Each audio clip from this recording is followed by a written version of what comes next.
U mjestu Matići pokraj Orašja u Posavini živi oko 800 ljudi, većinom treće životne dobi.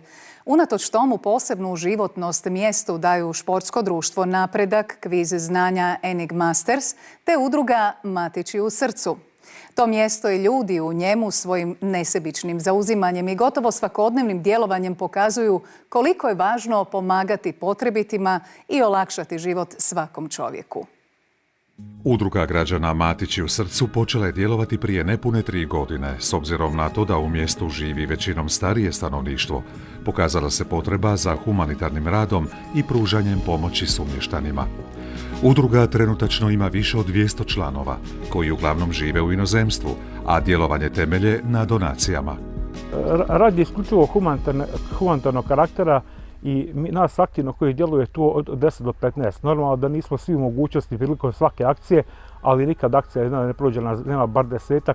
Članovi udruge brinu se za 15 obitelji i samaca starije dobi.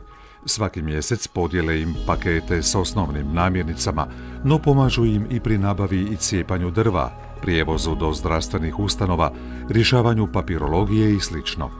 Posebno ih veseli, kažu, što su susjedu Željku nabavili kontejner za stanovanje. Ja sam u novoj kući otran, a voda opet toplije. Dobro je ova pečica, opet ona grije. Kad se ugrije, ja moram vrat opet otvoriti. Ona previše ugrije, ali opet dobro, nek ona grije. Na inicijativu određenog broja naših sumještana koji su ukazali na teško stambeno stanje jednog od naših susjeda, odlučili smo se organizirati akciju realizacije rješavanja stambenog pitanja. Možete također vidjeti gdje je živio prije tog kontejnera. To su bili nehumani uvjeti gdje smo prepoznali da to nisu uvjeti dostojni čovjeka. Djed Pero Matkić nepokretan je više od 40 godina. Veliku pomoć pružaju mu momci iz udruge kojima se uvijek raduje.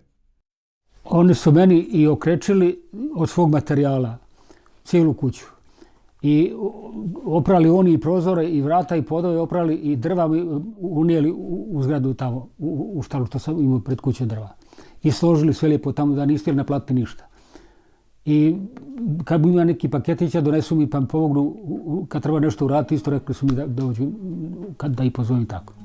Uz humanitarno djelovanje, udruga radi na promicanju kulture, sporta i društvenog života u mjestu. Moram spomenuti da je udruga bila nositelj projekta promocije 2 knjige koje je radio jedan naš sumještanin Joso Orkić, Matići u Domovinskom ratu i obiteljsko stabla sela Matići, za koju smo bili i nakladnici.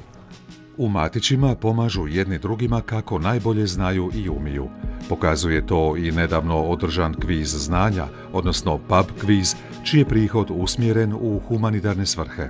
Sav prihod od kotizacije i od prodaje pića na ovom eventu bit će usmjeren u rad udruge Matići u srcu.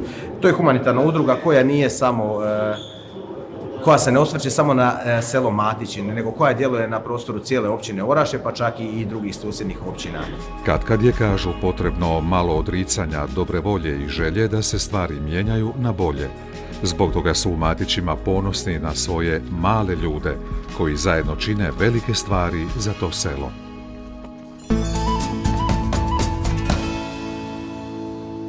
Udruga